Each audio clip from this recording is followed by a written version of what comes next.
Made these chairs some time back. I want to make a table now to match the chairs. That's today's work. Right off the bat, if you don't like fast forwarded videos, this is not the video for you. The chairs I'm using as reference here are some chairs I built some time back. The table is just to match so that my son can use it. I had a plan and that was just to match the style, but the actual design, it was definitely on the fly. The bulk of the table is using some oak veneered plywood, and then I'm using some Remo accents throughout the middle and the sides. The green tape I'm placing there was supposed to bring up the height of the oak, so that when I glued it up I had a little bit of sanding headroom. In reality that didn't quite work out as intended. Since this was something I was trying to do on the cheap, I was just using materials I already had. So the putty filler was pine coloured, but you'll see at the end, though it's obvious, it doesn't matter. It's a child table. This was also my first project using my ear nail gun. It's not fancy, it's just really convenient. The fact that I used it in the way that I did mean I had some cleanup I had to do in the middle. We'll get to that later. A lot of sanding. I don't like sanding, but it started to come together quite nicely. I was really happy with how everything cleaned up.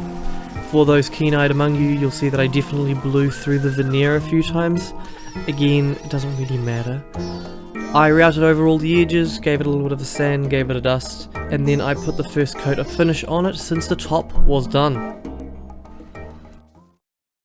Due to some poor planning, I have nails sticking out.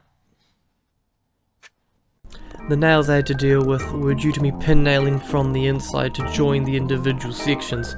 Not a big deal, but I had to put all the heads down and flush so that I could sand and route. And no damage to the top. Perfect.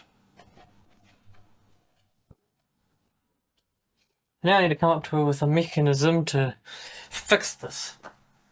And this mechanism was to find a piece of plywood that happened to be a conveniently low enough level to reference for a router. I could then use that as a reference and bring all the edges and the middle bits down to the same height. In this case it ended up being 9mm, it's just what it worked out to be. I did use my trim router for the edges, but I had to use a plunge router for the middle.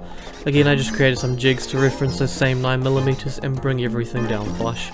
Once I got everything cleaned up, which was quite the task, I didn't round over any of the edges since this was the bottom, but once everything was flush, I returned to sanding. Again, I used that same spacer to make sure that the sander didn't dig in unnecessarily. Just cleaned it up, dusted it, gave it its first coat on the bottom. Once that was done, I gave it a flip, and then did the top again, so that way we had now 2 coats. Throughout this whole process, I was using my rubber stoppers to reduce any damage to the table. Now for the legs, I wanted to get a bit creative. I didn't want them to be fixed and permanent. So what I did was, using the same 9mm plywood, I create these legs that had threaded inserts inserted into the base, and then made the main legs out of jarrah. Lots of sanding and a clear coat of poly had the whole thing finished up nicely. And here is the final product. I was really happy with it. The legs could be removed as required. The chairs suited, they matched. Yes, the jarrah stood out a little bit, but that's just what happened. And best of all, my son really likes the table. So, simple project, which I made way too complicated.